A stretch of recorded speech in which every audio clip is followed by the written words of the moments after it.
할렐루야. 오늘은 성금요일입니다. 성금요일을 맞이하면서 제가 영화 하나 소개하려고 합니다. 바로 북간도의 십자가라는 영화인데요. 2019년도에 개봉한 영화로서 이 영화를 함께함을 통해 우리 복음의 흔적을 돌아볼 수 있는, 그리고 그 복음이 어떻게 해서 우리나라의 중심이 되었는지를 돌아볼 수 있는 귀한 시간이 되길 소망합니다. 좀 길지만 시간이 되신다면 한번 쭉 보시면 우리 신앙의 선구자들이 나와서 우리나라의 이 복음을 어떻게 전하고 또 어떻게 받아들이고 하는지를 돌아볼 수 있는 귀한 시간이 될 것입니다. 우리나라 영화인 만큼 한번 보시고 새로운 의미를 다지는 그런 성금요일이 되길 소망합니다. 기도하겠습니다. 사랑과 은혜가 충만하신 하나님, 성금요일 가운데 북간도의 십자가라는 영화를 저희들 함께 합니다. 이 영화를 통해서 이 복음의 의미를 다시 한번 돌아보게 하시고, 또 우리 삶에 복음이 어떠한 의미로 세워졌는지를 돌아볼 수 있는 귀한 시간이 되게 하여 주옵소서. 예수 그리스도 이름으로 기도합나이다. 아멘.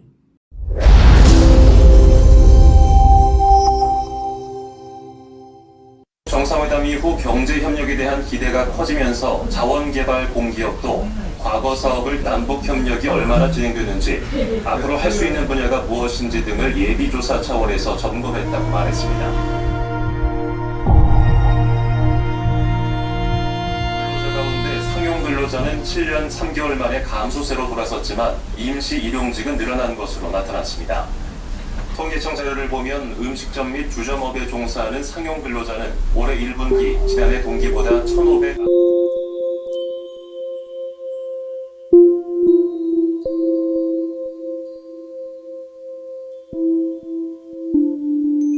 한국 근현대사의 증인이자 민주화운동의 거목 문동환 목사가 지난 9일 98세를 일기로 하나님의 부르심을 받았습니다.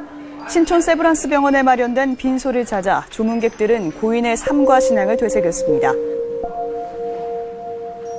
자네였군. 그래, 올 줄 알았어.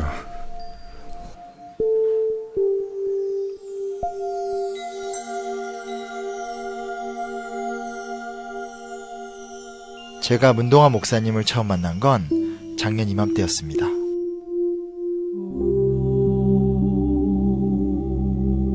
너무나 약해진 모습에 머지않아 목사님과 이별할 날이 오겠구나 생각했었죠. 하지만 그날이 이렇게 빨리 올 줄은 몰랐습니다.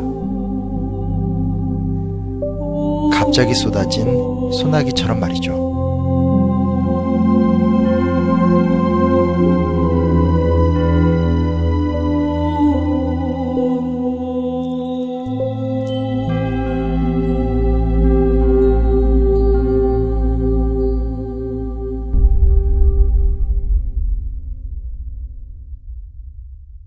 역사학계의 아이돌로 아주 유명하신 분 모셨습니다.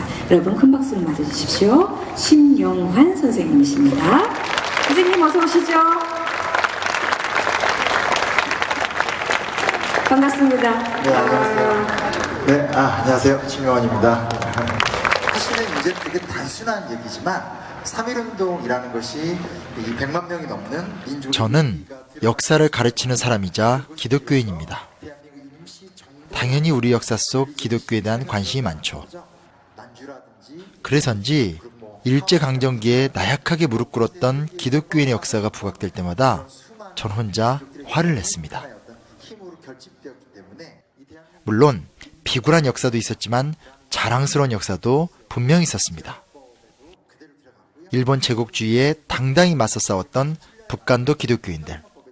전 이들의 삶을 직접 찾아 나서기로 마음먹었습니다.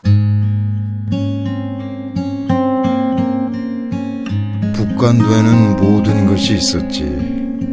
배울 학교도 농사지을 땅도, 모든 나누는 이웃도, 그리고 우리가 믿는 하나님도 계셨다네.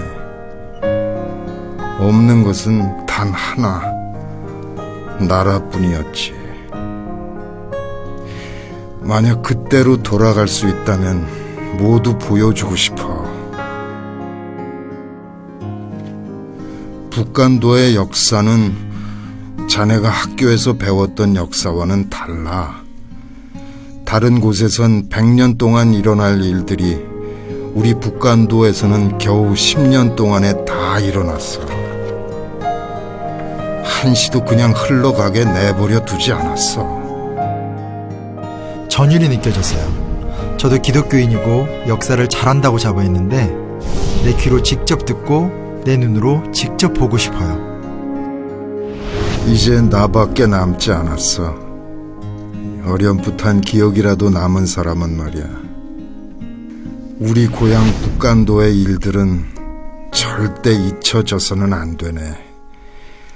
부디 자네가 날 좀 도와줬으면 좋겠어. 목사님의 어떤 청춘, 그리고 목사님이 사셨던 길을 이제 사실 목사님 직접 가시면 좋은데 제가 대신 가는 거거든요. 근데 가서 잘 보고 오고 진심으로 드리는 말씀입니다. 좀 네, 많이 늦었지만 뵈서 너무 시간 그랬을 거예요. 네, 내가 다시 살릴 것 같아. 네, 목사님 감사합니다. 진짜. 이름이 뭐지? 심용환이요. 신영관. 네. 네.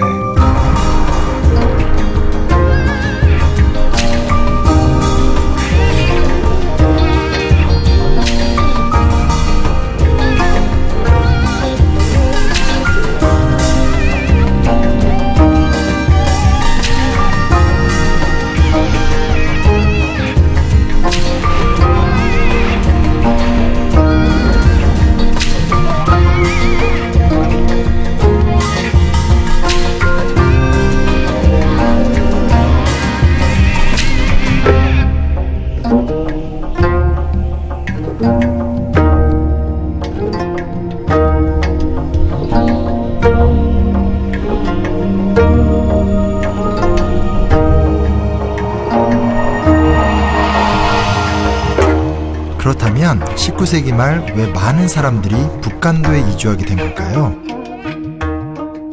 그분들이 북간도로 가게 된 건 두 가지 이유죠. 하나는 경제적인 이유고 두 번째는 정치적인 이유죠.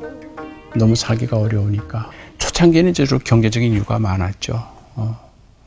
근데 그 경제적인 빈곤의 원인이 뭐냐면 정치적인 배경이거든요. 일제의 끊임없는 침략.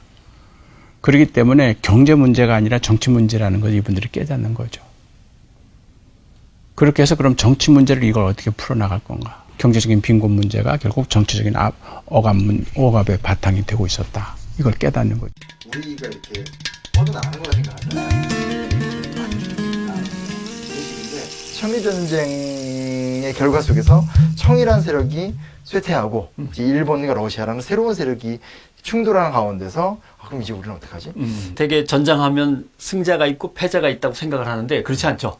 전쟁하면 승자가 있고 패자가 있고 헐벗은 자가 남는.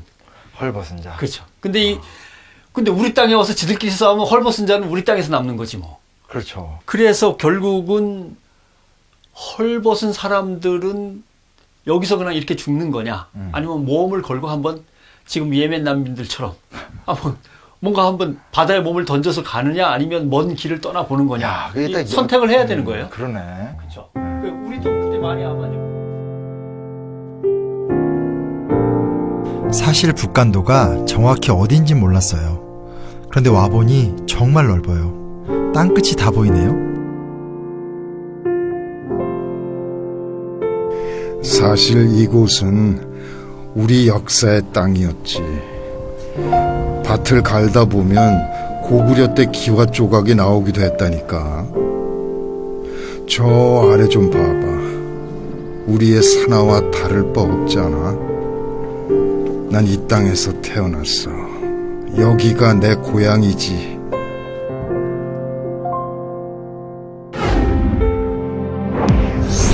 사실 북간도는 멀지 않죠. 맞아. 통일만 된다면 한달음이지.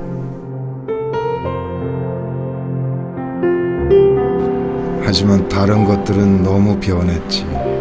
북한도가 이렇게 변하리라고는 상상이라도 했겠나.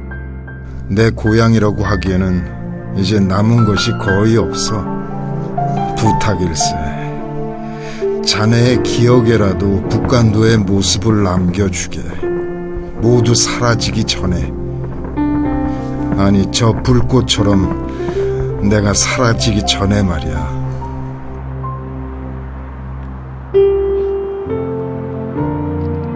많이 담아갈게요. 저 역시 알고 싶었어요.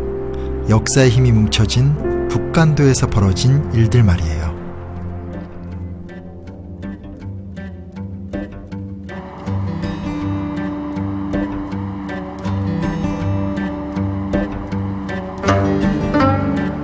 아, 저기가 바로 선바위군요. 그래, 저 선바위가 내려다보는 여기가 바로 북한도 한인의 역사가 시작된 명동촌이야.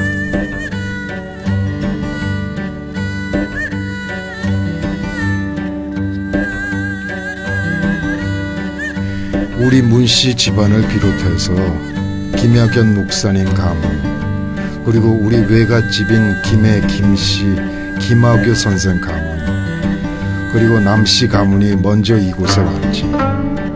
그리고 나중에 윤동주 시인의 가문 사람들이 이곳에 왔다네. 우리 아버지 문재린 목사 말씀으로는 600만 평 정도 되는 넓은 땅을 사서 들어왔대. 지금으로 따지면 이 분당 신도시 정도 되는 크기니까 엄청난 넓이였지. 이 땅에 도착한 5 가문은 각자 땅을 나누어 마을을 이루고 살았어.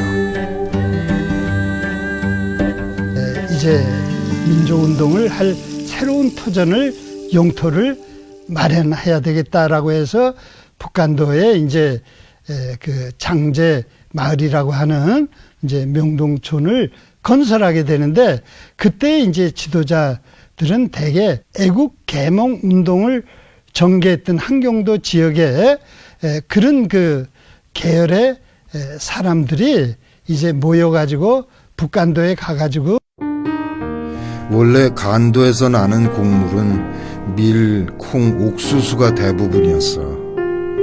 땅에 물기를 내고 논을 만들어서 벼를 심기 시작한 것은 우리 조선 사람들이 처음이었지. 남녀노소 가리지 않고 모두 물기를 만들고 돌밭을 갈아 논을 만들었지. 쌀이 생명줄인 우리 민족에게는 당연한 일이었어. 진짜 우리 땅이 됐다는 얘기기도 하고, 이 넓은 땅에서 그냥 농사만 지어도 잘 먹고 잘 살 수 있었다네. 하지만 우리에겐 먹고 사는 것만이 중요한 문제는 아니었어. 농사를 짓더라도 학전, 경전, 군전, 시설 딱 나눠가지고 거기서 나오는 소득을 자기랑 먹고 사는 거 3분의 1, 애들 가르치는 거 3분의 1, 독립운동 후원하는 거 3분의 1. 이처럼 철저하게. 그러니까 마을을 조성할 때부터 목적이 그거예요. 내가 7살 때 목사가 되려고 결정했거든. 7살에요? 가서 뭐가 될래? 그러니까 내 머리에 떨어져서 김학연 목사. 목사가 어떤 일 하는 것이지. 저는 김학연 목사는 동시에 교사요. 일단 한국인의 지도자거든. 목사가 되겠다는 것은 민족을 위해서 그렇게 살고 싶다는 마음을 가질 거야. 이 북간도의 독립운동은 여기 누워 계시는 김학연 선생으로부터 시작됐지. 그분의 유언이 뭔지 아나? 모든 북간도 기독교인들의 독립에 대한 결의를 가장 잘 나타낸 말이지. 바로 나의 행동이 나의 유언이다.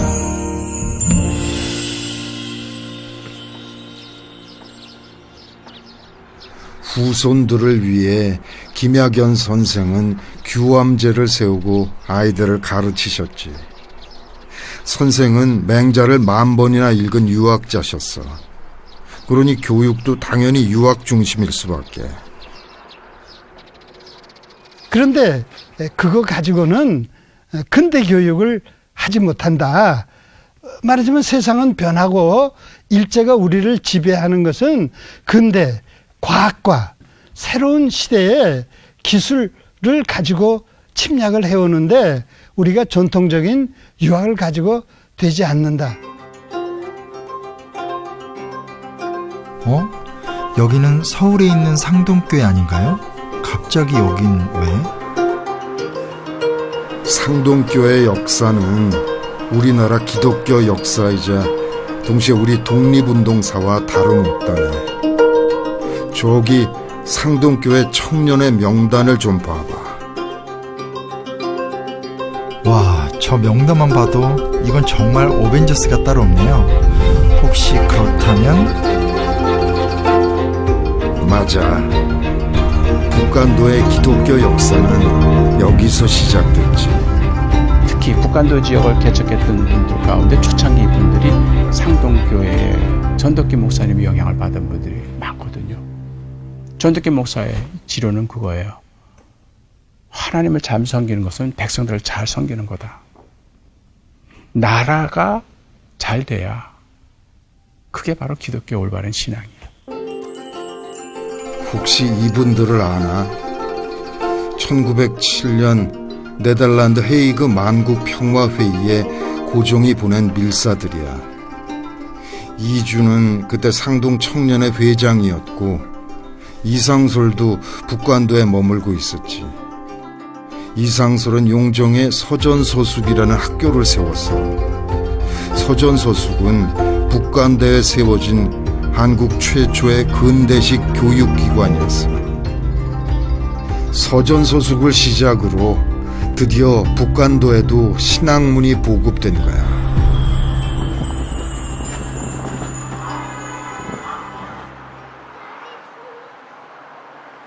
지금도 아이들을 가르치는 학교네요. 저기 설립자 이상설을 기리는 정자도 보이고요. 하지만 헤이그 밀사 사건 이후 이상설이 돌아오지 못하자 서전서숙은 문을 닫았죠.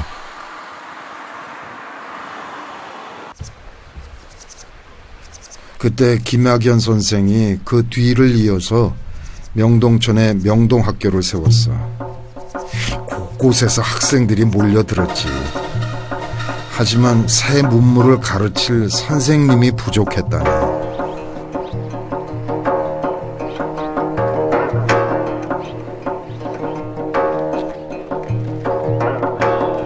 그때 나타난 분이 바로 상동 청년회 출신 이동휘 선생이야.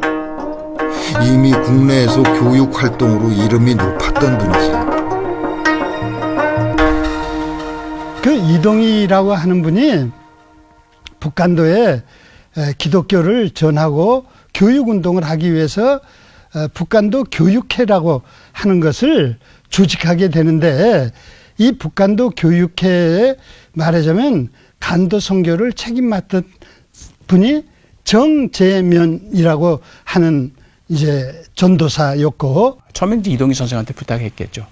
그러나 이동희 선생이 뭐 계속 왔다 갔다 다니면서 운동을 해야 되니까, 그래서 이제 이동희 선생이 추천한 게 정재면 선생이죠. 그러니까 정재면 선생이 가가지고 단판을 짓는 거죠. 그러니까 내가 이곳에 와서 학교를 할 터인데 학교를 하는 조건이 있습니다. 반드시 학생들에가 예배를 드릴 수 있어야 되고 성경을 가르칠 수 있어야 됩니다. 얼마나 고민이 컸겠어요. 이분들이 대대로 신봉해 왔던 유교, 그걸 포기한다는 게 얼마나 힘들겠어요. 저는 이 과정에서 그렇게 심각하게 고민하고 토론하고 논쟁을 해서 이분들이 개념을 결심했기 때문에 이게 진짜 백의 신앙이 되는 거예요. 껍데기가 아니죠. 교회를 따라 서양 문물도 들어왔지. 하지만 우리 것도 절대 놓지 않았어. 우리가 소학교 다닐 때는 우리 민족학교를 다녔어요. 그러니까 한국말로 가르치고 한국말로 배우고, 그리고 우리가 싸움을 할 때도 한국 애가 한국 애하고 싸움 안 해요. 자, 싸움하면 이제 모여가지고 중국 애하고 한국 애들이 모여가지고 일본 애들 때릴 적은 있었지만, 그러한 민족성을 강조하는 그런 것, 또 거기서 이제 가장 정직하게 이게 살아나가는 것이 기독교인들이고,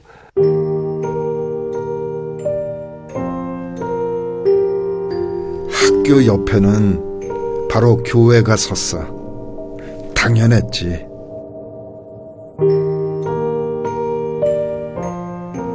이 사진을 보면 새로운 학문과 사상이 절실했다는 생각이 들어요. 바로 목표를 위해서 말이죠. 조국의 독립 말이에요.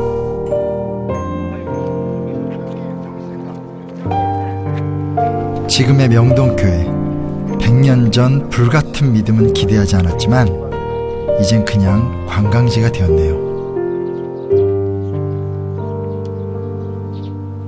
그래도 그동안 수많은 후손들의 노력으로 이만큼이라도 남은 거야.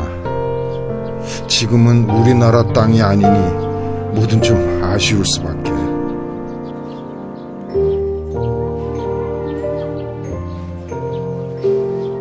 안에 들어가 보고 싶은데 입구도 막아버리고 너무 아쉬워요.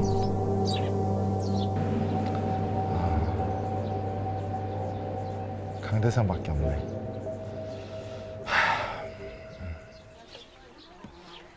그때 교회가 서고 나서 부흥회가 많이 열렸었지.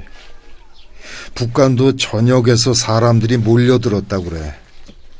특히 이동희 선생이 올 때면 말이야, 들어오지 못한 사람들 때문에 창문도 모두 열어뒀다고 들었어. 우리가 여기에 왜 왔습니까?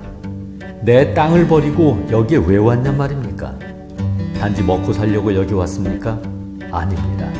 자리를 잡으면 교회를 세우고, 교회를 세우면 학교를 세워야 합니다.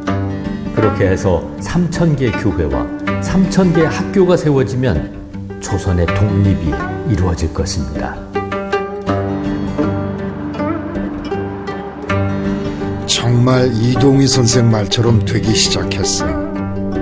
북한도 곳곳에 기독교 마을이 생겨났지. 자리를 잡은 사람들은 바로 교회를 짓고 또 학교를 지었다고.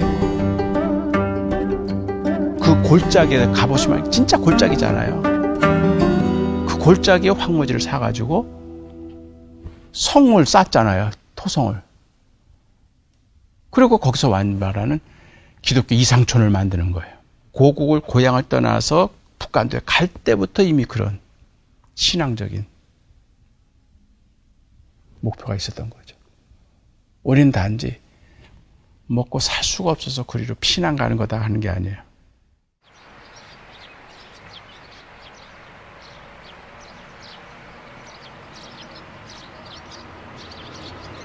교회는 그럼 언제부터 다니신 거예요? 교회는 그저 우리 알 때 그저 이제 그냥 그저 대여살까 따라 다녔겠는데 우리는 낳기 전부터 다녔지. 그럼 그때는 그냥 이 동네 분들이 교회를 많이 다니셨을 때예요? 그때는 그저 옛날에는 새들 있잖아, 소가. 네네. 소 저녁에 토요일 날에 색깔 다 빼다 저녁에 저기 일요일 날 한날 우티 잘 입고 그저 논단 말 예배 보면. 예배 준비하는 거예요? 그렇게 그날에 할 날은 그저 예배만 보고 잘 논단 말이야. 여기 원래 좀 기독교인들이 많은 마을이라고 제가 들었는데 네. 어렸을 때는 대부분 교회를 많이 그렇지만 했죠.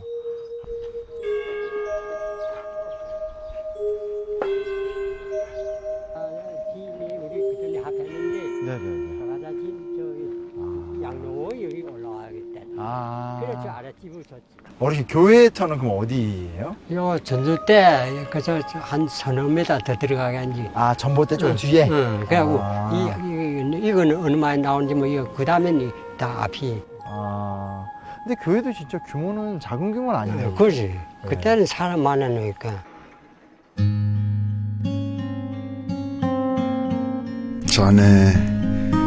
자네 눈에는 보일지 모르겠지만 난 사진 속 사람들의 얼굴에서 희망을 읽을 수 있었네.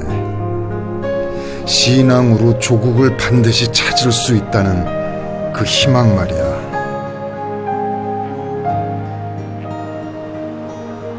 시간은 강물처럼 유유히 흐르지만 역사는 아닌가 봐요. 맘먹은 대로 흘러가지도 않고. 맞아. 어른들은 그때 적어도 북관도에서는 일본이 물러갈 줄 알았대. 그만큼 우리들의 열망이 컸다는 말이겠지. 하지만 현실은 그리 녹록지 않았네. 일본은 이미 조선을 완전히 삼킬 준비를 모두 마친 거지.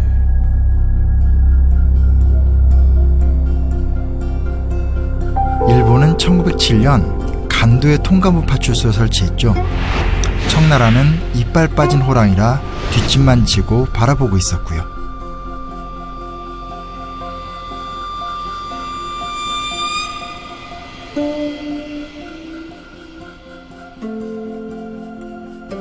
(1909년에는) 아예 일본 영사관을 세워버렸잖아요. 사실 자국민 보호가 아니라 조선의 독립운동가들을 탄압하기 위해 설치했다고 봐야 하지 않겠어요? 그렇다고 우리가 움츠러들 사람들이 아니지. 위기는 더 큰 기회를 만들어주는 거 아니겠나? 그냥 평범한 마을이잖아요. 여기 뭐가 있나요? 이 집을 잘 살펴봐봐. 뭔가 엄청난 것이 숨어 있다네.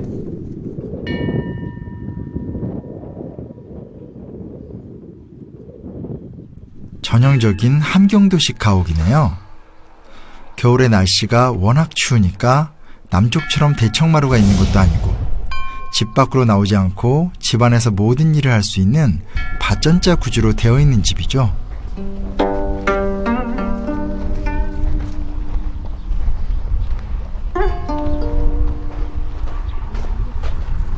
원래 함경도에서 살던 집을 그대로 옮겨온 거지. 집에 사는 사람도 그대로고 생활 방식도 그대로인데 어찌 집 모양이 달라질 수 있겠나. 그런데 말이야, 자네 저 처마 끝을 자세히 좀 보라고.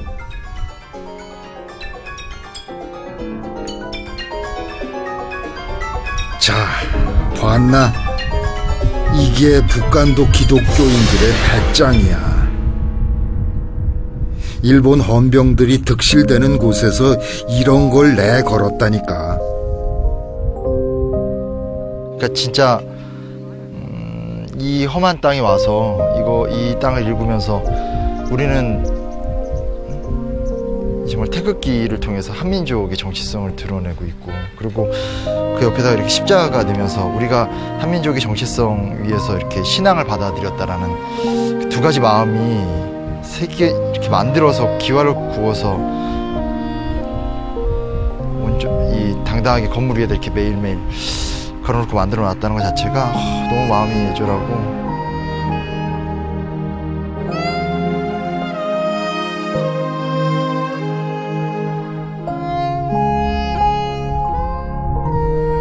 우리 북간도 한인들의 자치에 대한 열망은 처음 이주해온 때부터 시작됐어.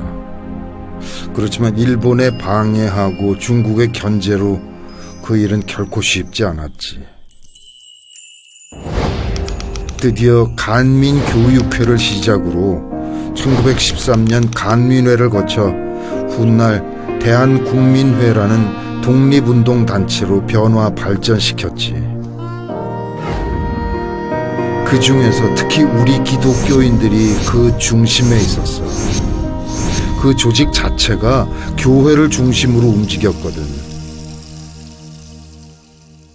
간도 노회 밑에 시찰회가 있었다고 그러면 그 시찰 구역에 말하자면 국민의 오부 조직을 놓아가지고 했기 때문에 그 오지부가 어디에다 그 근거를 두었냐.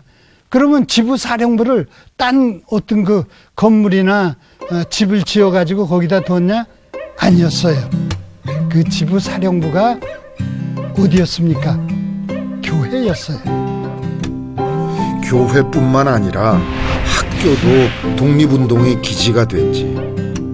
군사교육 교재를 부탁하는 편지에 예수교 학교라고 당당하게 쓴 것도 좀 보게나. 사실은 북간도에 세워졌던 모든 학교, 정동학교, 명동학교, 창동학교, 또 장동학교, 뭐 이런 모든 학교는 일반적인 교육기관이었다기보다는 사관학교와 같은 성격을 가졌어요. 그걸 뭘 가지고 증명합니까? 하나는 그 학교에는 병식체조라고 하는 말하자면 군사훈련을 체육 시간에 했습니다. 또 하나 중요한 것은 그 학교에서 음악이라고 하는 것을 가르쳤을 때 그 음악의 가장 중요한 것은 독립군가였어요. 또 거기에는 역사 교육이 굉장히 중요했기 때문에 역사를 독립운동사만 가르치는 게 아니라 월남망국사를 가르쳤어요. 이태리 혁명사를 가르쳤어요. 아메리카 혁명사를 가르쳤어요.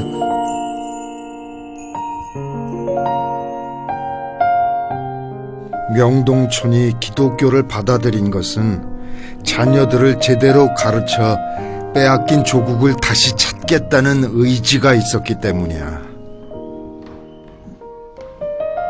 그리고 그 뜻대로 이곳 명동학교 출신 많은 분들이 우리가 아는 독립운동가로 성장하지.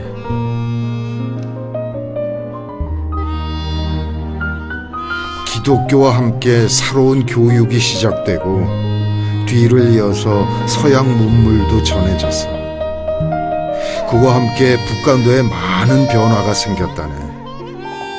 이동희 선생의 영향으로 명동촌부터 여학교가 세워지기 시작했고 북간도 여성의 삶도 달라지기 시작했어. 우리 할머니, 어머니, 이건 누이들의 삶 말이야. 일단 어떻게 그 자식기지란 그것도 없고 아무것도 없어요. 그 정재명 목사님네 이름 따라. 아, 정재명 목사님네 이름 따라. 아, 정신자 안경면 그럽니다. 그 사모님은 신면이고. 그래 이름. 그게 명동 이름이 신자가 많아. 학교는 전부 신자고. 학교에서 전부 신. 평교인들도 신자 많아. 용종의 외국 선교사들까지 들어오면서 선교사들이 살고 있던 조계지는 마치 서구의 도시 같았네.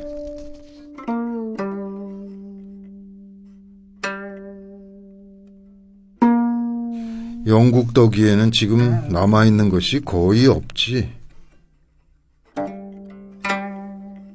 그 뒷산을 보고 영국댁이라고 그랬는데 옛날에 그 이름이 영국댁이라고 영국 언덕이다 이런 해서 거기 집 개화집들이 좋은 집들이 뭐 한 대여섯 개 있었나 그래요. 거기에 선교사들이 와서 살았어요.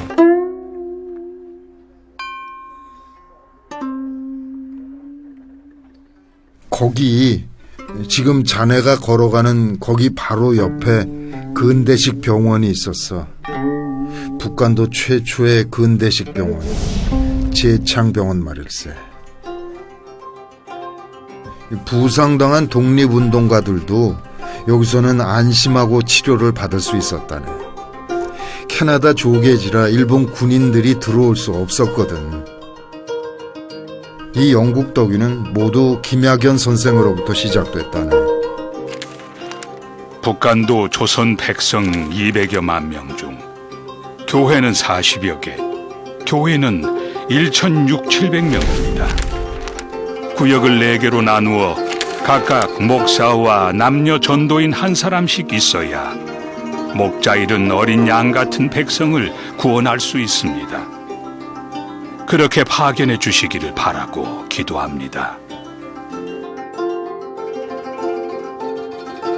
그러니까 김학연 선생의 청원으로 선교사들이 오면서 서양식 병원, 학교, 교회가 생기게 된 거야. 이렇게 용정은 새로운 힘을 갖게 됐다네.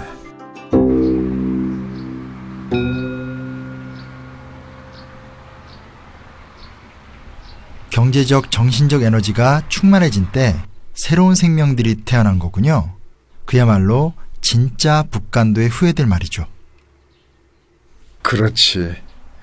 우리 형 문익환 목사도, 형 친구인 윤동주 시인도, 그리고 이 쑥스럽지만 나도 그렇지. 이 땅에 정착하고 아이들을 가르치고 예수를 받아들이고 독립을 준비하는 가운데 귀하게 쓰임받으라고 하나님이 주신 생명인 거야.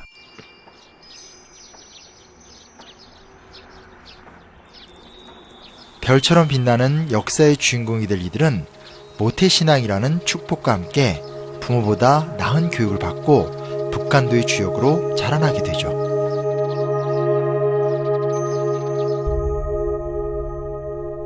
별 하나의 추억과 별 하나의 사랑과 별 하나의 쓸쓸함과 별 하나의 동경과 별 하나의 시와 별 하나의 어머니.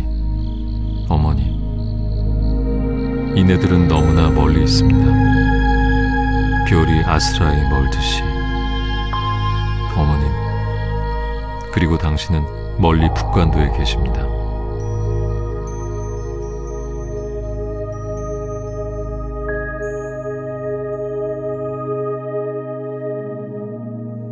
(1910년대) 국내는 북간도와 다르게 일제의 무단 통찰에서 숨조차 쉴 수 없었잖아요. 105인 사건만 봐도 특히 기독교에 대한 탄압이 너무나 심했어. 그래서 조용히 있었지. 하지만 죽은 게 아니었어. 비참하게 숨어서도 살아서 꿈틀거리며 조용히 준비를 하고 있었던 거야. 바로 자유롭게 태극기와 십자가를 들고 맑은 하늘 아래로 나다닐 수 있는 그 날을 말이지.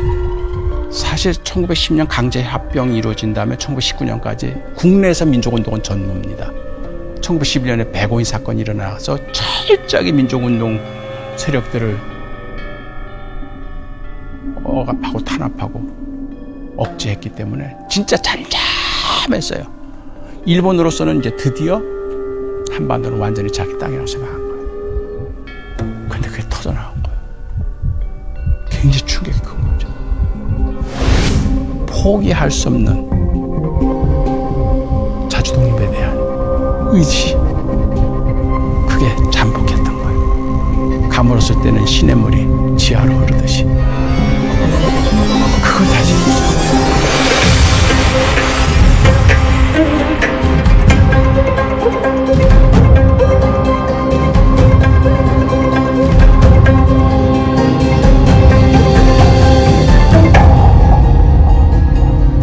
대표 33인 가운데서 16명이 기독교 대표입니다.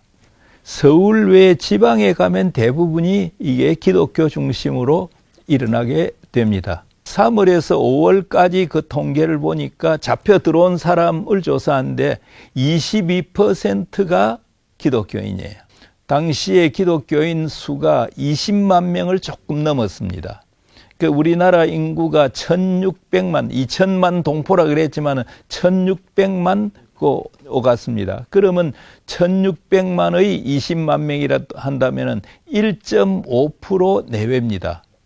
기독교인 수가 1.5% 내외인데 참여도는, 적극적으로 참여한 도는 17%에서 22%다 한다면은 기독교인의 참여도가 얼마나 크냐? 소금은 많은 게 맛이 아니거든요. 맛이 있느냐 없느냐, 그게 중요한 거지.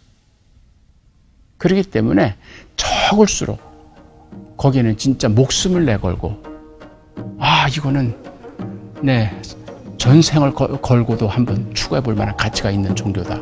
이런 사람들만 기독교 안에 남아 있는 거예요. 그렇기 때문에 30년이 되었던 그 시점에 3.1운동이 일어났을 때 기독교는 말 그대로 자기 에너지를 충분하게 발휘할 수가 있는 거죠. 때를 잘 맞는 거예요. 그동안 백성들은 억눌려 왔지. 짓밟히고 찢기고. 이건 일제 강점기 얘기뿐만이 아니야. 우리 역사에서 힘없고 선량한 백성이 언제 기지개 한번 마음 편하게 펴고 산 적이 있었나. 하지만 이땐 달랐어. 두 팔 벌리고 만세를 외쳤지. 높은 분들 만수무강하시라는 만세가 아니라 나를 위한, 바로 스스로의 권리를 찾겠다는 만세였어. 드디어 자각의 시대가 온 거야. 이분 민족 대표 33이 다 평민 출신이라는 겁니다. 그러니까 3.1운동의 결과로 그해 4월 달에 상해에서 대한민국이 생기지 않습니까? 그러니까 이제 과거의 제국의 시대에서 민국의 시대로 갔단 말이에요. 그러니까 주권 제민의 시대가 됐는데 그건 이미 민족 대표로 자임을 했던 그 33인도 종교인이지만은 그분들이 신분적으로 다 평민 출신이었어요. 이 점이 좀 강조됐으면 좋겠어요. 국권도 상실하고 주권도 빼앗기고 그런 상황에서 지도층은 다 은사금 받고 은치금 받고 이렇게 갔는데 일반 평민 출신들이 나라의 이런 국권을 찾기 위해서 스스로 봉기했다. 그러니까 민의 중심이 된 3.1운동. 또 말하자면 제국의 시대에서 민국의 시대로 갔기 때문에 이거는 일종의 혁명이다. 백성이 깨어나자 나라도 깨어났어. 그동안 죽어있던 나라에 피가 돌기 시작한 거야. 바로 너른 광야로 뛰어나갈 수는 없어도 역사 앞으로 한 발짝 내디딜 힘이 모이게 됐다고. 그 종이 하나 맸다고 해가지고 독립시켜 줄 것 같냐? 시기상도다. 어리석다. 내노로 하는 기독교 지도자들이 그랬대요. 나도 이런 줄 알았다. 나도. 그러나 미랄 하나가 떨어져 땅에 떨어져 죽으면 30배, 60배, 100배 결실을 맺고 지가 살려고 하면 그냥 하나라고 끝나. 나는 지금 여기 도장 찍고 결국 감옥에 들어갈 터인데 독립을 거두러 들어가는 게 아니다.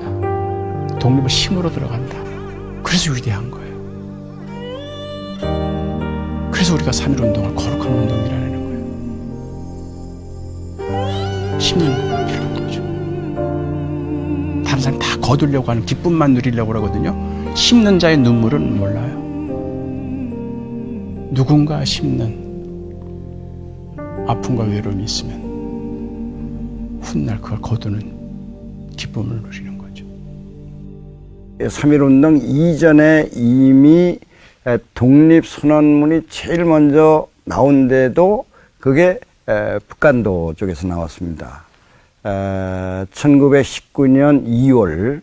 그래서 이제 그게 음력으로는 무오년이라, 우리는 이제 기민년 아닙니까? 근데 그 전에가 이제 무오년이게 무오 독립선언문이라고 그래가지고 선언서라서 이 무오 독립선언문을 보면, 선언서를 보면 거기는 훨씬 더 적극적이고 공격적이고 투쟁적이에요.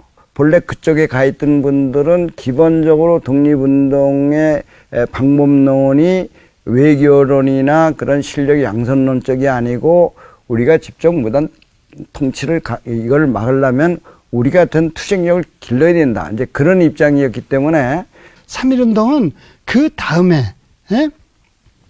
적어도 1년 이상을, 그러니까 한 민족이 존재했던 곳에서는 해외 지역이나 국내 지역이나 모든 곳에서 다 3.1운동이 전개됐고 1919년 3월 13일의 일이야. 맨 앞장서서는 명동학교에 정동학교에 군악대가 북치는 소호를 치면서 그렇게 해서 학생들을 맨 앞에 이끌고 그리고 이제 거기에 운집했다. 각 지역의 종교적 지도자들이 시교당이나 교당이나 교회나 그런 교인들을 중심으로 해서 그 운동에 참가했기 때문에 그 기록에는 일제는 1만 명이 모였다고 하지만은 독립운동가들이 써놓은 기록에는 3만 대회가 모여서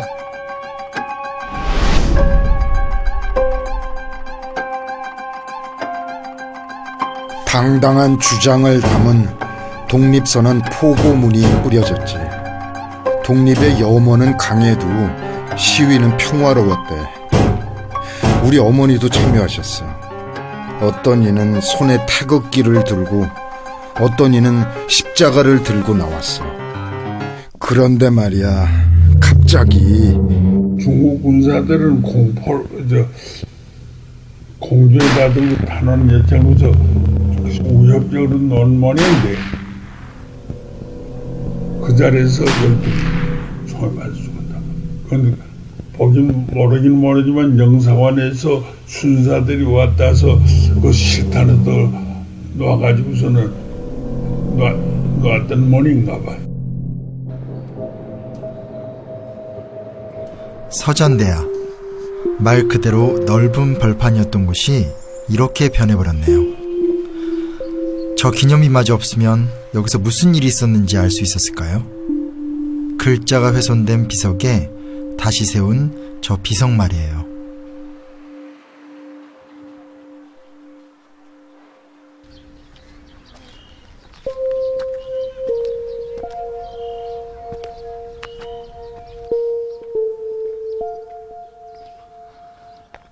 하... 3.13 운동 기념비. 중국과 일본 사이에 낀 북간도라는 곳에서 대규모 만세운동이 벌어졌다는 것은 정말 대단한 일이에요. 두 강대국 사이에서 그저 살아가는 것조차 힘들었을 텐데. 시위는 계속 이어지고 많은 사람들이 죽거나 끌려갔어. 우리 어머니는 총알이 쌩 하고 내 바로 옆을 지나 뒷사람을 맞췄다 그러셨지. 평화로운 시위였잖아요. 차라리 같이 싸웠더라면 좀 덜 억울했을 거 아니에요? 억울했지. 너무 억울했어. 그래서 방법을 바꾼 거야. 그냥 당하고만 있지 않겠다. 우린 충분히 그럴 힘과 용기가 있었거든. 바로 이 자리에서 그런 힘과 용기가 자라났지. 독립군을 키워낸 거군요. 독립을 요청하는 것이 아니라 스스로 쟁취하겠다는 생각인 거죠. 그래, 맞아. 북간도에서는 3.13 만세운동 전부터 종교와 사상을 떠나서 많은 젊은이들이 일본 군대와 맞서 싸울 준비를 하고 있었어. 단지 때를 기다리고만 있었을 뿐이야. 진짜 대단하네요. 명령만 떨어지면 바로. 그때 사건 하나가 벌어진 거야. 일본에게는 정말 기가 막힌 사건이었다네. 철혈 광복단이란 독립운동단체가 조선은행 용정 지점으로 가던 15만 원을 탈취한 사건이야. 일제가 만주에 철도를 건설하는 데 쓸 자금이었지. 한상호라고 하는 사람은 명동학교 졸업생이야. 최봉설이라고 하는 것은 내 동서전의 사람이야. 그 다음에 윤준이라고 하는 사람하고 이국진이라고 하는 사람, 그 5사람이 명동 앞에서 일을 하면 안 되겠으니까 거기서 한 10월이 내려가지고서는 대천역에 거기 숨어있다. 내 이모부 되는 최봉소를 비롯해서 5명이 일본 경찰들을 공격해서 15만 원을 탈취했어. 독립군에게 필요한 무기를 사려고. 한 자루에 2~30원이었으니까 총이 15만 원이면 소총 수천 자루를 살 수 있는 엄청난 돈이었지. 무기를 사러 러시아에 갔던 철혈광복단의 계획은 밀정 어민섭의 배신으로 결국 실패했죠. 함께 갔던 4명 중 최봉소를 뺀 나머지 한상호, 임국정, 윤준이는 체포되어 사형 선고를 받고 서대문 용모소에서 한 달 한시 함께 순국하고 말고요.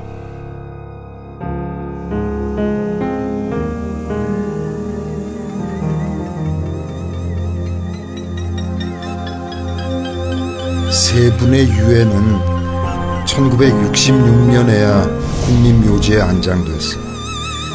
이때 추모 예배를 집전한 사람이 우리 아버지 문재린 목사야. 원래 세 분은 서울 북쪽 산기슭에 아무렇게나 매장돼 있었어. 15만 원 사건 이후 본격적으로 무장투쟁이 시작됐지. 영동촌 사람들도 적극적으로 친일파를 제거하러 다녔어. 그리고 드디어 독립전쟁이 시작됐지. 바로 저 앞이 북한 땅인 거죠? 긴장되네요. 두만강 조선 쪽 강변에는 독립군이 조선으로 들어오는 것을 막겠다고 대규모 일본 부대가 진을 치고 있었어. 홍범도 장군이 이끄는 한국 독립군 연합부대가 강 건너 일본군을 습격했지. 이에 격분한 일본군이 두만강 넘어 독립군을 추격해왔어. 그리고 이곳 삼둥자에서 전투가 벌어지고 독립군은 그들을 격퇴해냈다. 대규모 병력으로 다시 강을 넘어온 일본군을 봉오동으로 끌어들였지. 깊은 골짜기에 꼼짝없이 일본군을 가두어 거의 전멸시켰어. 독립군 연합부대가 함께 거둔 역사적인 승리였다네.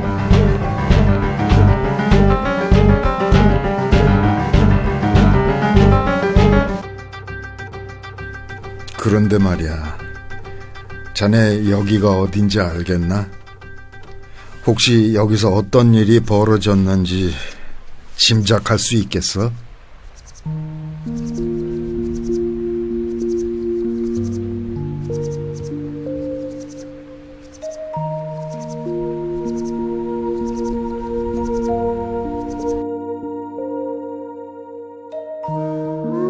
와, 이게 다 인삼밭인 거죠?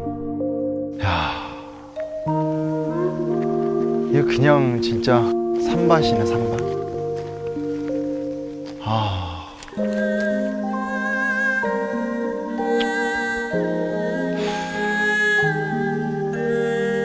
누가 여기를 청산리나 오랑촌이라고 생각하겠어요.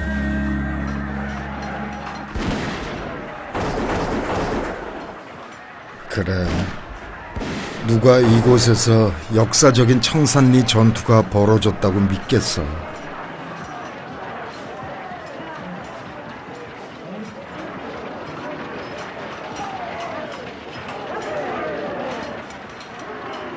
모든 것은 시간이 지나면 당연히 잊혀지지만 반드시 잊지 말아야 하는 것도 있어. 여기 청산리 전투도 그렇지. 이 기적 같은 승리 말이야.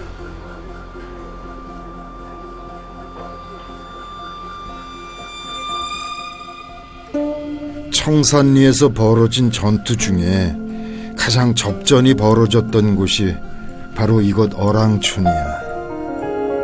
자네가 갔었던 구세동이 바로 저 산 너머에 있지. 바로 이곳에서 홍범도 장군의 대한독립군 연합부대와 김좌진 장군의 북로군 정서부대가 함께 일본군을 격퇴시킨 거야.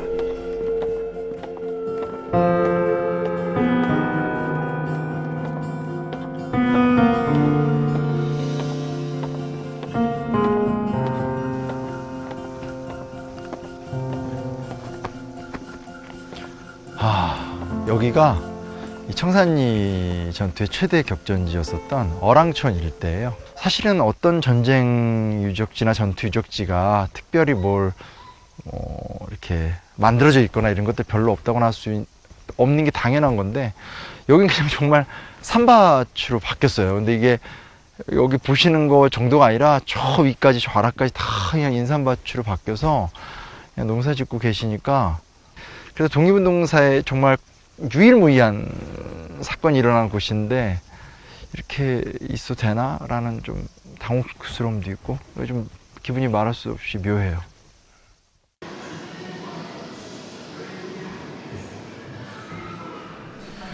일본군들도 사실 설마 했을 거야. 봉오동에서는 기습 때문에 졌다고 해도 청산리에서는 정예 부대들끼리의 대결이었거든. 하지만 일본군이 생각 못한 것이 하나 있었어.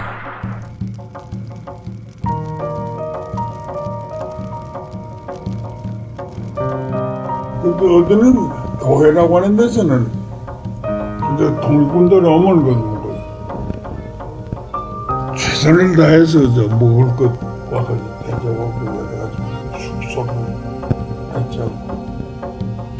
그 동네에서 전부 그저 음식에다 날 가지고서는 내려오는 부인들이 산에 가서 나물 캐온 거면 산채들. 바로 우리 동포들, 민들레 홀씨처럼 여기저기 흩어져 있는 우리 동포들을 일본군은 무시한 것이. 하지만 그들도 청산리에서 함께 싸웠지. 그 어떤 독립군보다 열심히 말이야.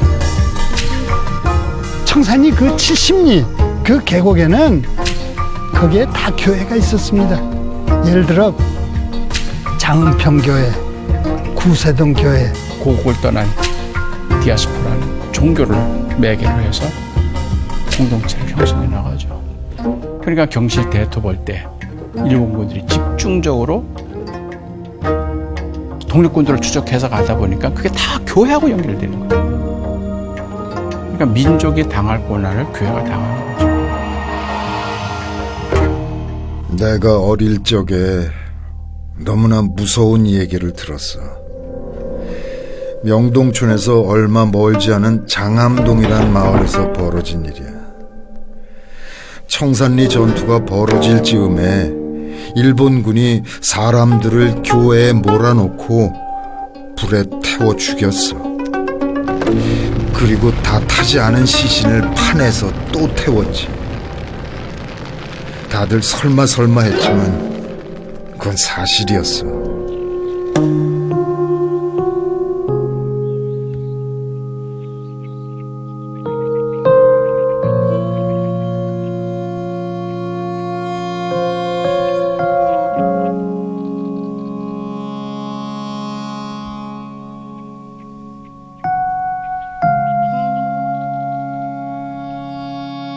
일본 침략군은 경신년 대참환을 벌릴 때인 1920년 10월 말 이곳에서 무고한 청장년 36명을 이중학살해서 천고에 용서 못할 죄행을 저질렀다.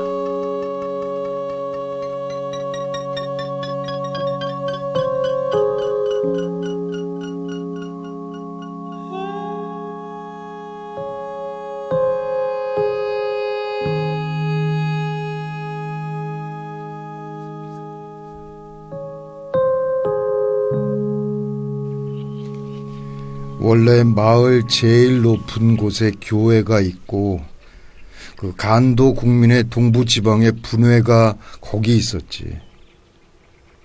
정말 아름다운 마을이었어.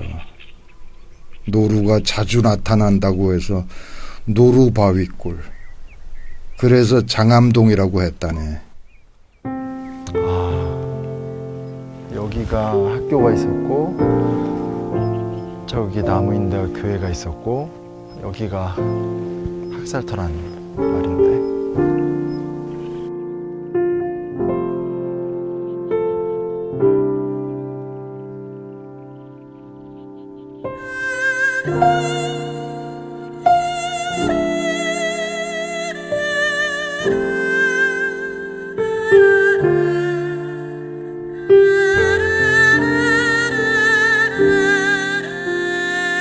땅은 아무 말도 없고 기억은 희미해져 간다. 이런 말밖에 안 떠오르네.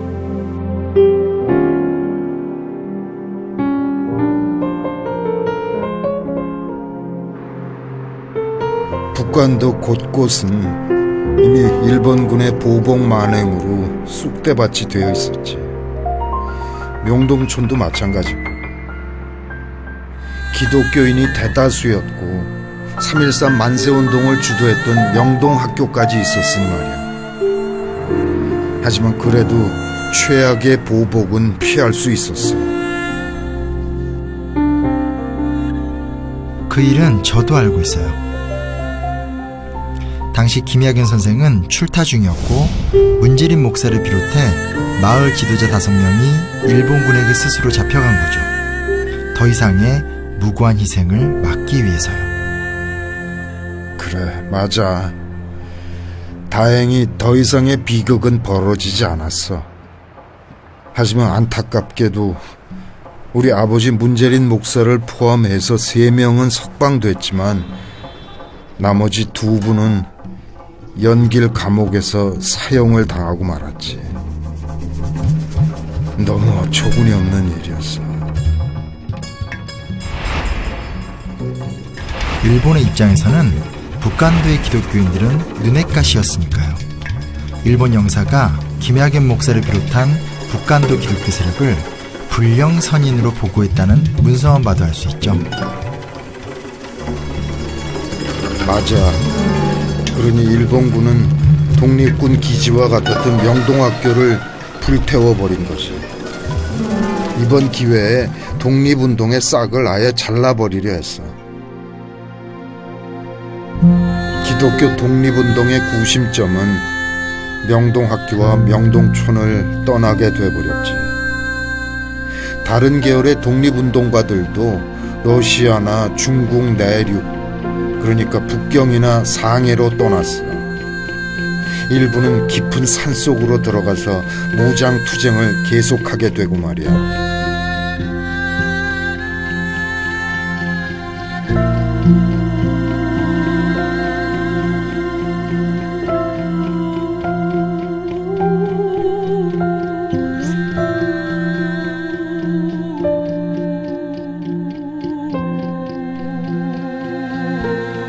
보는 순간 숨이 멎는 줄 알았어요.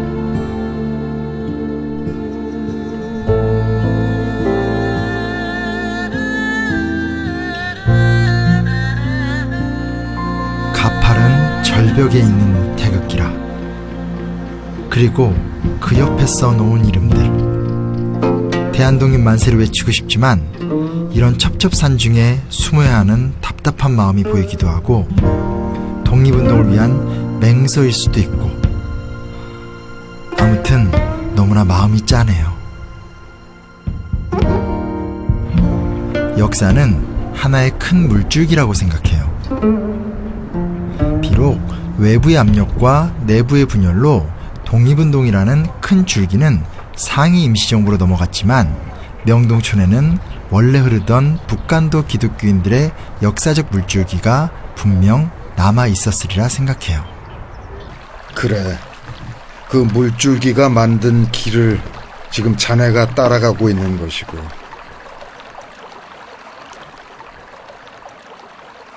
개명하면서 영적이 들어왔어요. 그러면서 영적이 철도 선상에 있었거든. 그래서 영적이 크게 벌어졌지. 영적의 중학교가 생겨서 영적 배워서 중학교 다니고 저기 사범학교까지 생기게 했죠. 그 후 우리가 살던 용정은 완전히 일본의 지배를 받는 만주국이 됐어. 우리 터전은 그대로인데 주인만 바뀐 거지. 저기 봐봐. 저 다리는 내가 맨날 건너 다녔던 바로 그 다리란 말이야.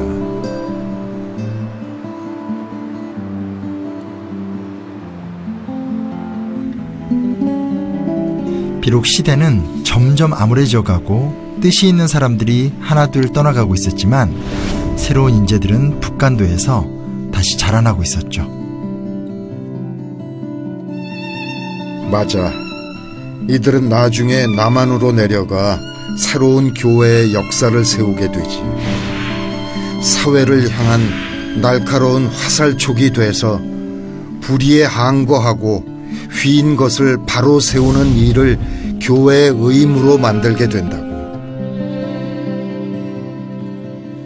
특징이 있어요. 삶이 매우 재미없는 거죠. 목적지향적이고요. 북간도의 어른들의 삶, 이미 대단히 목적적 삶이었지 않습니까? 그런 삶을 보고 배우고 그 이후에 이제 노민주화를 해야 되고 인권을 신장시켜야 되고 통일을 지향해야 되고 하는 그런 역사적인 그 책무 속에서 역시 자기들이 보고 배운 그분들처럼 삶이 목적적이 되는 거 아니었겠나. 영동촌에도 독립을 위한 열망이 남아 있었어. 새로이 태어난 2세들의 등장이 그거지. 그들은 부모들보다 더 나은 교육을 받았고 특히 독립운동가들의 승리의 기쁨과 패배의 아픔을 모두 듣고 자랐어. 그들이 해야 할 일이 무엇인지 아예 몸에 익히고 자라났단 말이야. 하지만 시대는 그리 순탄하지 않았어. 동주 형을 비롯해서 다른 형들은 끝내 살아 돌아오지 못했지. 독립을 향한 열망 때문에 그렇게 된 거야. 그놈의 북간도 출신이라면 누구나 갖고 있는 그 열망. 죽는 날까지 하늘을 우러러 한 점 부끄러움이 없기를. 잎새에 이는 바람에도 나는 괴로워했다. 별을 노래하는 마음으로 모든 죽어가는 것을 사랑해야지. 그리고 나한테 주어진 길을 걸어가야겠다. 오늘 밤에도 별이 바람에 스치운다. 아까운 사람들 일찍 좋았지. 우리 형하고 친했어. 나는 한층 아래지. 형하고 내 세상 차이거든. 우리가 일제강점기 때 결국 북간도 기독교가 키웠던 한 청소년들이 두 사람 있다고 그러면 같은 해 거의 태어났던 윤동주와 문익환이 있다고 그러면 윤동주는 일제 침략에 항거한 기독교 신앙의 시를 그는 쓰다가 결국 일제 감옥에서 옥살을 했고 또 적어도 민주화운동에 매진했다가 다시는 말하자면 이 민족이 또 분단된 상태로 90년대 2000년대를 갈 수 없다고 하는 것 때문에 북쪽을 찾아갔던 문익환 목사님이 결국 통일 운동에서 기독교 신앙을 바탕으로 새로운 시대를 내다보는 그런 그 에레미야 같은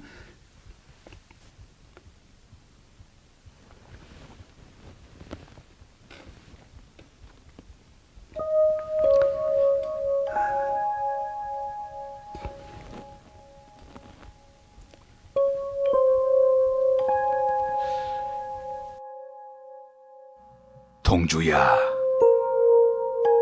너는 29의 영원이 되고 나는 어느새 70곡에 올라섰구나.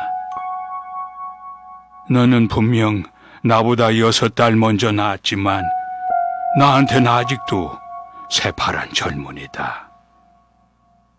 너의 영원한 젊음 앞에서 이렇게 구질구질 늙어가는 게 억울하지 않느냐고.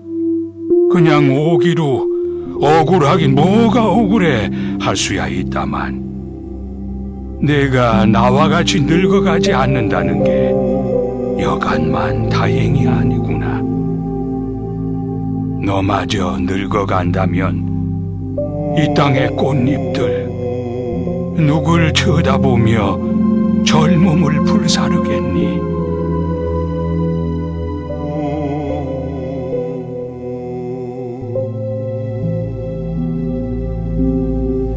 일본이 망했지만 우리는 떠나야 했어. 모든 것을 버리고 남한으로 내려왔지. 간도에 살거나 만주에 살던 분들이 맨 처음에는 일본의 압박에 의해서 이제 고생을 하다가 일본이 이제 물러서면서는 양쪽에서 치고 내려오는 이제 공산주의자들, 그러니까 연해주 그 위에서 이제 소련이 치고 내려오고, 그 다음에 서쪽에서는 이제 중국이 나름대로 이제 혁명을 끝내고서 중화인민공화국이 되어서 중국 공산주의가 또 밀려 들어오고, 더 이상은 간도를 지키는 게 어렵겠다라는 판단을 하시면서 식구들을 이끌고 남쪽으로 피난을 이제 가시는 거죠. 그러니까 목숨은 건졌으나 일제 탄압에서 참 간신히 또 하나님의 은혜로 목숨은 건졌으나 이제 아예 간도에서의 기독교인 혹은 간도에서의 어떤 활동 자체가 불가능해지는 시대로 넘어오는 거죠. 그렇죠. 바라던 해방은 찾아왔고 내 마음대로 실컷 신학 공부를 하게 됐지만 분단된 조국과 억눌린 현실 때문에 그렇게 기쁘지 않았네. 분단된 사회 속에서 나름대로도 민족 분단을 극복하고 해방 공동체를 이루기 위해서는 시민사회랑 함께 해야 된다라고 하는 입장 속에서 당시에 문 박사님은 거의 매주 목요기도에 나오셔서 설교도 하고 들으면서 가족들도 만나고 그렇게 하셨습니다.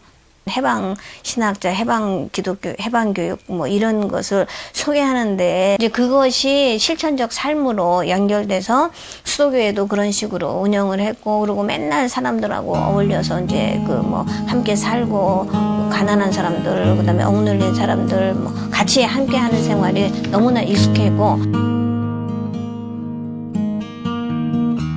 형은 조용했어. 성경만 공부했지. 문익환 목사님하고 그 성경 공동 번역 그거 할 적에 제가 참여를 해서 그때 제가 문익환 목사님을 처음 뵀어요. 그때 정말 학 같았어요. 그 YMCA관에서 회의 때 이렇게 보면 야, 참 저 양반은 학 같은 분이구나. 분명 저 웃는 얼굴 속에 뭔가가 있을 텐데. 형이 항상 동주형을 보고 싶어 했으니까 그 마음 속에 뭔가 있을 텐데 말이야. 당신도 시를 쓰는 사람으로서 윤동주 같은 그런 깨끗한 시가 나오지 않는 것에 대해서 퍽 괴로워하셨던 것 같고요.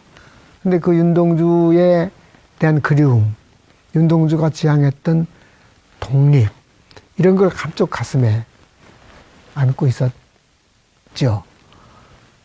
그러나 이제 맡겨진 일이 학생들 기르는 일이고, 그리고 당시에는 성서를 번역하는 일이었어요. 그런데 장준하의 죽음이 자기한테 큰 부름으로 왔던 거죠. 그 장준하의 죽음을 부둥켜 안고 내가 준하, 너 내가 이루지 못한 거 내가 이어가겠다. 이렇게 좀 결단을 했던 거죠. 형은 그 이후 달라졌어. 그동안 봐왔던 얌전한 형이 아니었지. 항상 성경책만 바라보던 순한 학자가 아니었어. 그러다가 형이 군중들을 향해 외치는 순간 나는 알았다네. 바로 저게 형의 본 모습이라고. 북간도에서 태어난 북간도인들의 우뚝 솟은 기계를 고스란히 간직한 독립운동가의 아들이라고.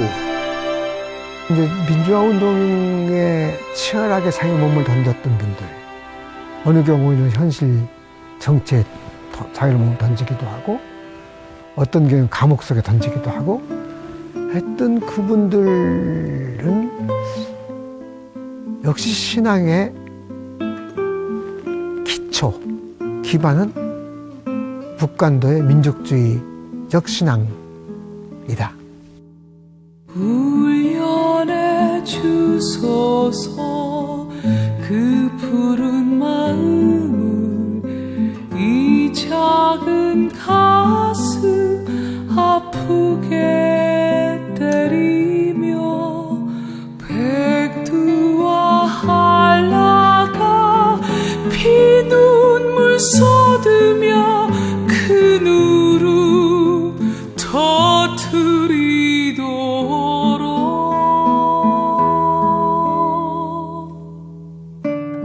1920년대 이후에 한국 기독교의 신앙의 주류는 예수천당입니다. 말씀을 실천하는 그런 그 부류는 항상 소수였다.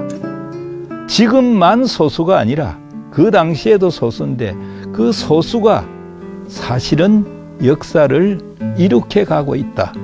오늘 이 시대에도 정의와 인권과 민주화를 위해서 하나님의 역사가 나아갈 그 방향을 행해서 노력하는 그 사람들이 결국 역사에 생존하게 된다 하는 사실을 우리는 기독교 역사 그리고 기독교 민족운동, 독립운동 이걸 통해서 잘 터득해야 될 것이라고 생각하고 목마른 평화 하나를 안고 그 누름 터뜨리도록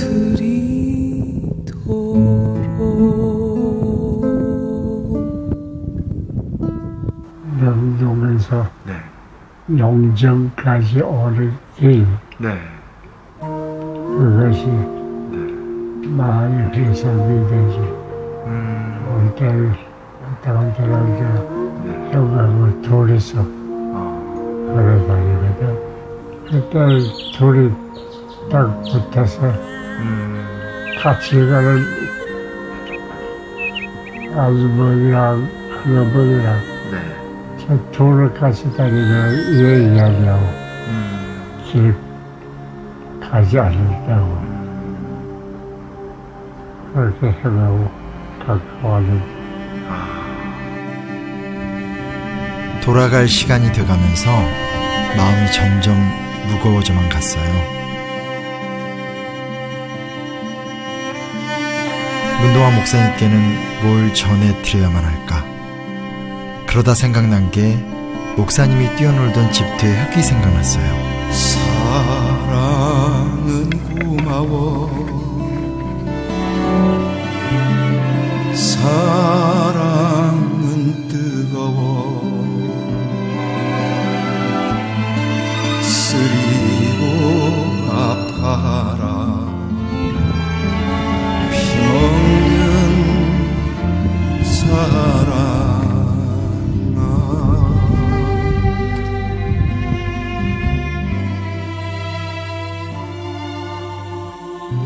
살같이 찢어지면서 뼘말이 부서지면서 이 땅 물들인 사랑아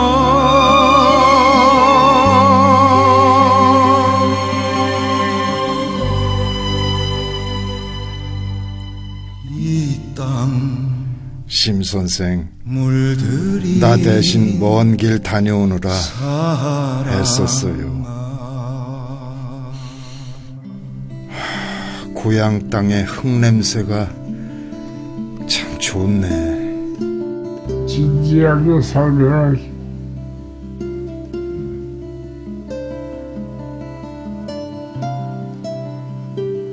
역사와 통하게 되고 예수하고 교류하게 되는 경험을 가질 거야. 그것이 가장 중요하지. 내가 영문적으로 산 문제가 아니라 역사가 나를 그렇게 끌고 갔지. 역사가 우리를 만들어서 지금도 누워서 영농 동거 그리고 언덕에 날 있고 생각이다.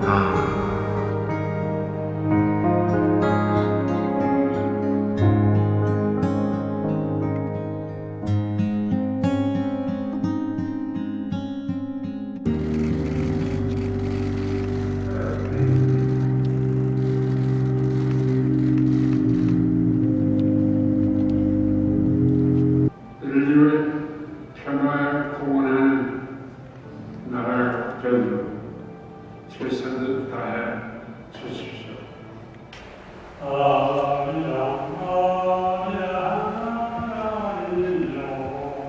이렇게 말이 지면 좀 젊어 보이게 할 수 있나?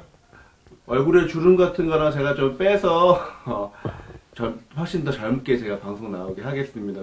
아니 그 농담이고. 하신이는 새벽을 여는 삶을 평생 살으셨고 그의 궁극적 관심은 생명문화 창조. 작년 봄 기운이 있으셨을 때 더 많은 말씀을 담아두지 못한 것이 아쉬울 뿐입니다. 이제 아무도 해줄 수 없는 북간도 얘기 말이에요. 사람을 욕설하는 것은 그 시대가 하는 일이야. 그러니까 우리 시대는 일본 사람들 와서 난동을 한다니까 거기에 바라면서 우리가 형성이 됐지. 지금은 자본주의 제국주의 세력이 와서 판을 치고 있잖아. 그러니까 물질주의지. 거기에 다 욕을 받고 있어. 욕을 받는 줄도 모르고 그냥 쫓아가는 것이 대부분이지. 그러니까 그것을 경계하기 위해서 생명중시대 문화를 유지하도록 노력하는 게 중요하겠지.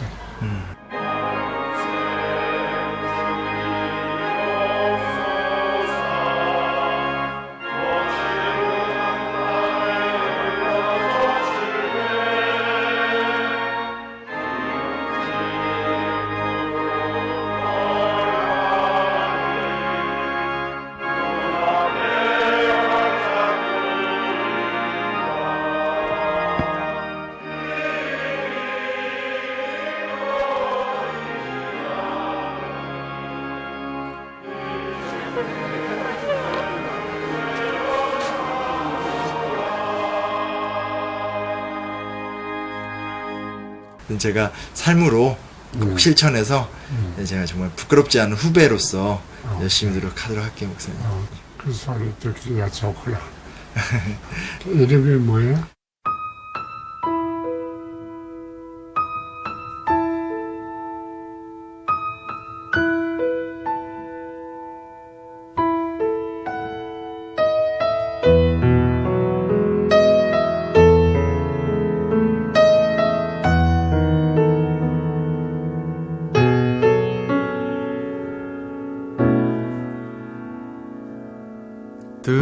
뜨거운 마음 바람에 실어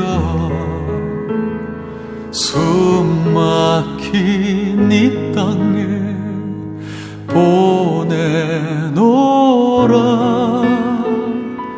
정의의 깃발을 휘날리며